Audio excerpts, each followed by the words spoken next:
Salut à tous, alors aujourd'hui on se retrouve non pas pour voir la version berline de la 308, mais la version SW qui vient juste d'être présentée et qui est assez surprenante dans son design. Suivez-moi.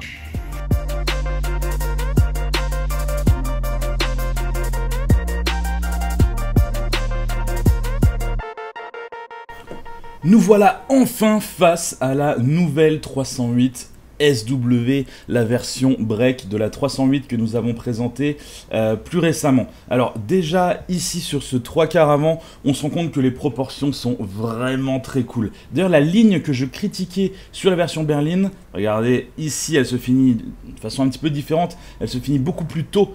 Ici la ligne est beaucoup plus fluide, elle est beaucoup plus longue et déjà rien que cette ligne est clairement beaucoup plus sympa.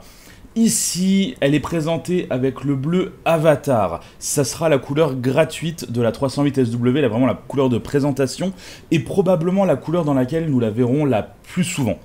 Ici, vous l'aurez sûrement remarqué, nous sommes sur une version GT. On peut le remarquer puisqu'on a le petit écusson sur le côté. On a les jantes en 18 pouces. On a un petit peu le kit qui vient tout autour de la voiture. On a même les feux qui sont plus fins que les versions moins haut de gamme. En effet, il y a le petit morceau de carrosserie qui nous l'indique. On aurait peut-être préféré des jantes légèrement plus grosses. En effet, comme sur la berline, on est limité sur du 18 pouces sur la SW. Je pense que du 19 aurait peut-être mieux rempli ces passages de roues qui font peut-être un peu vide avec ces petites jantes. Bon, ça rend quand même très bien, mais c'est vrai que je sens qu'il manque quelque chose. Bon, on a assez parlé de ce 3/4 avant, on va passer sur l'arrière, parce que sur l'arrière, on a vraiment beaucoup de choses à dire. En effet, sur la face arrière, les lignes sont complètement différentes à la version berline, et franchement, aucune personne, aucun Photoshop, aucun journal n'avait su détecter un arrière aussi différent par rapport à la version que nous connaissons déjà. Ok, alors essayons de décrypter ensemble toutes ces lignes sur la face arrière de cette nouvelle 308 SW. Parce qu'en termes de lignes, il y a vraiment du monde, genre beaucoup de monde. Déjà, nous pouvons commencer par remarquer cet énorme spoiler juste en dessous de la lunette arrière. Il est assez surprenant et je pense qu'il est clairement dicté par des soucis aérodynamiques. Alors, personnellement, je trouve qu'il rend pas si mal. Il ajoute un certain dynamisme à la voiture et il a totalement sa place à cet endroit sur le véhicule. On remarque également les feux arrière qui sont strictement identiques à la version berline. Forcément, ça revient moins cher d'utiliser exactement les mêmes optiques. Comme je le dis souvent dans mes vidéos, les optiques, ça coûte vraiment très cher aux constructeurs. Forcément, reprendre strictement les optiques arrière de la version berline indique qu'il faut également reprendre certaines lignes directrices, notamment toute cette partie assez musclée sur l'aile arrière, que personnellement j'aime beaucoup sur cette version SW. Je le trouve limite mieux traité ici que sur la version berline. C'est en général une partie des véhicules qui est assez mal traitée par d'autres constructeurs. Ici je trouve que ça marche particulièrement bien.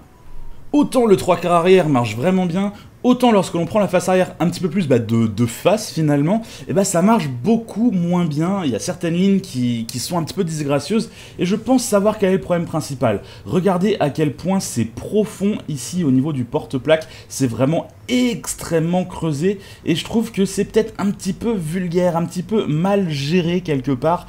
Il y a peut-être un truc qui va pas. Deuxième souci, je vous le disais juste avant, les feux arrière sont les mêmes que sur la version berline et je pense que ces lignes qui ont été dessinées ici sont là pour en gros modifier un petit peu la forme du phare qui ne correspondait peut-être pas forcément aussi bien que ce qu'on aurait voulu par rapport au design de la version SW.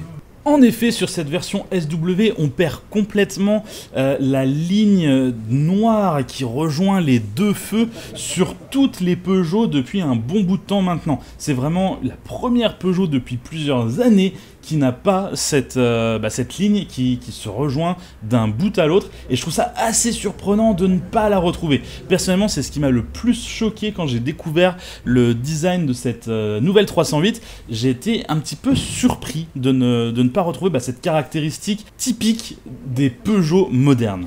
Alors comme je vous le disais, il y a des lignes qui sont reprises strictement de la version berline à cause du feu. Hein. Là clairement on peut voir que c'est exactement la même ligne. Autant il y a des lignes qui sont totalement inédites, notamment celle-là, celle au-dessus du feu et qui vient mourir un petit peu dans ce spoiler. Cette ligne-là, on ne l'avait vraiment jamais vue. Alors on part sur une courbe, une accélération et ensuite on est sur un spoiler qui est vraiment très droit. Cette ligne-là, elle est assez surprenante. Hein. Regardez-moi ça. On est vraiment sur une ligne qui a plein de formes différentes, avec un petit crochet ici, quelque chose de très droit par la suite. C'est assez surprenant. J'ai eu beaucoup de mal à m'habituer à cette ligne au départ. Hein. Quand on zoome dessus, on se dit mais pourquoi c'est aussi compliqué?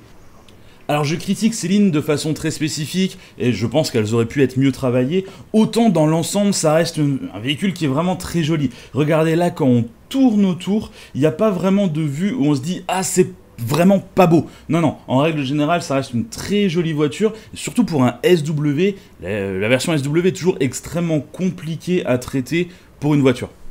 D'ailleurs, en parlant de version SW, la partie importante, ça reste quand même le coffre, donc il serait peut-être intéressant que je vous le montre un peu plus en détail. Ce que l'on peut déjà repérer, c'est cette ouverture vraiment très grande avec ce seuil de chargement vraiment assez bas. C'est super appréciable puisque de plus en plus, on a tendance à donner au design tellement d'importance que l'utilisation s'en voit amoindrie. Ici, non. On a un seuil de chargement qui est vraiment bas, qui est vraiment relativement utile. Alors, on se retrouve forcément avec le petit double fond, hein, où on peut ranger 2-3 petites conneries. On va avoir également des sièges rabattables. Alors, personnellement, j'ai une 308 première génération à la maison. Et à l'époque, nous n'avions pas ces petites poignées à l'arrière pour rabattre les sièges à partir du coffre. Par contre, ce que nous avions, c'était la possibilité de démonter complètement les sièges pour avoir un maximum de possibilités de rangement. Ça a disparu dès la 308 deuxième génération et je dois avouer que je regrette un petit peu cette fonctionnalité de l'époque. La capacité de chargement a l'air quand même très correcte et les finitions sont carrément au-dessus de ce que j'avais l'habitude d'avoir. Cela dit, on perd la troisième réelle place au centre, ça c'est dommage également. Niveau extérieur, sur la SW, on se retrouve également avec ces barres de toit qui sont noires brillantes sur cette version, qui rendent assez bien.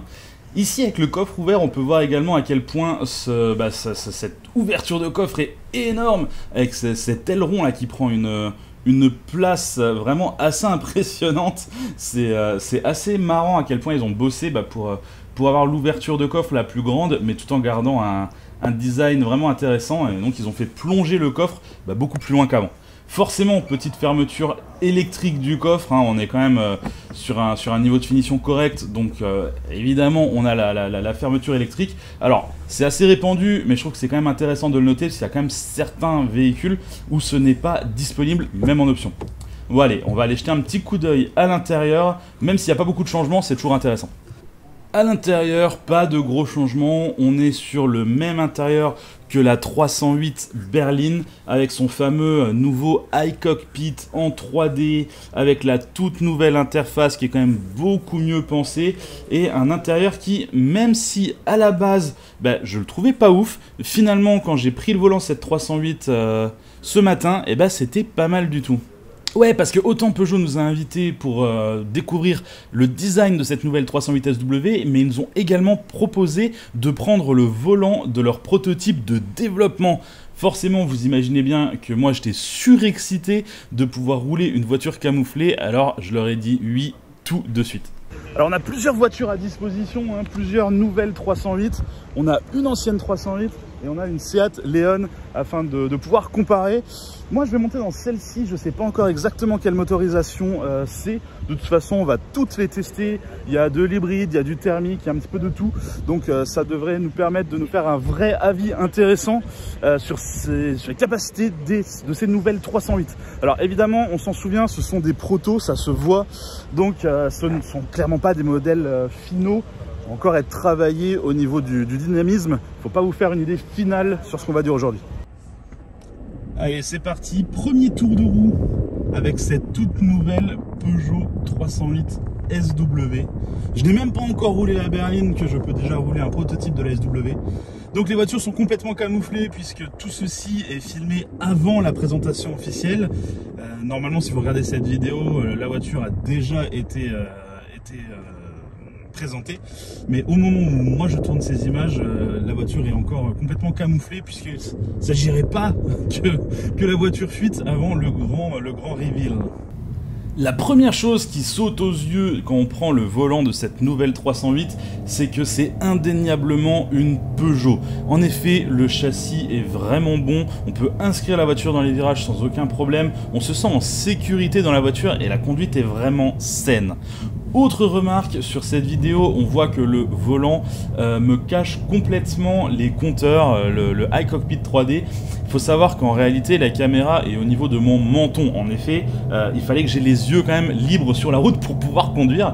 Donc de mon point de vue, les compteurs sont totalement visibles. C'est uniquement du point de vue de la caméra que ce n'est pas le cas. Donc calmez directement vos commentaires qui disent que la iCockpit est extrêmement mal placée. À titre personnel, je trouve qu'il est particulièrement agréable de conduire avec le petit volant Peugeot et le petit iCockpit qui se trouve au-dessus du volant.